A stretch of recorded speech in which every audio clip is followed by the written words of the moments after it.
Having seen the properties of negative feedback amplifiers, so we have close to 6 properties. So I told you it's an important part B question from this unit. So first property is desensitization of gain. Second property is bandwidth extension. Third property is noise reduction. Fourth property is distortion reduction. Fifth property is input impedance, whether it is increasing or decreasing. Sixth property is output impedance, which is increasing or decreasing. So we have seen the 6 properties of negative feedback amplifiers, and now it is time to see what are the different types of negative feedback amplifiers. So how are we going to classify the different types of negative feedback amplifiers?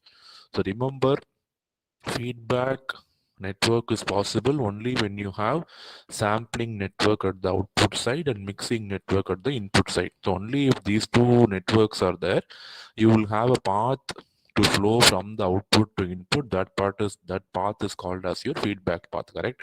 So depending on what sampling is done at the output side and depending on what mixing is done at the input side, so we can classify the feedback amplifiers into 4 different categories.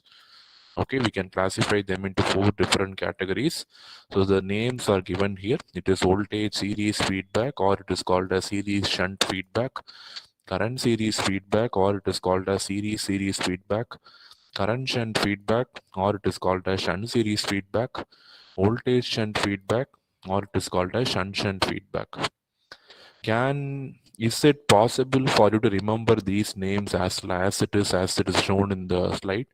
So if it is voltage series feedback, can you say it is series shunt feedback? You cannot say, because there are 4 possibilities, right? So you will get confused, right? So there should be some notation in which these naming have been done. Okay, so that notation we have to see first. So if you see the notation, then you will yourself can say that if it is voltage series feedback, it is otherwise called as series shunt feedback. You will not have confusion to pick one among the 4. So you will clearly say if it is current series feedback, it should be only series. If it is current shunt feedback, it should be only shunt series. If it is voltage shunt feedback, it should be only shunt. Okay, so we should understand the logic behind naming the 4 feedback amplifiers. So we have 2 notations. So I am the first thing what you see here, voltage series feedback or series shunt feedback, right?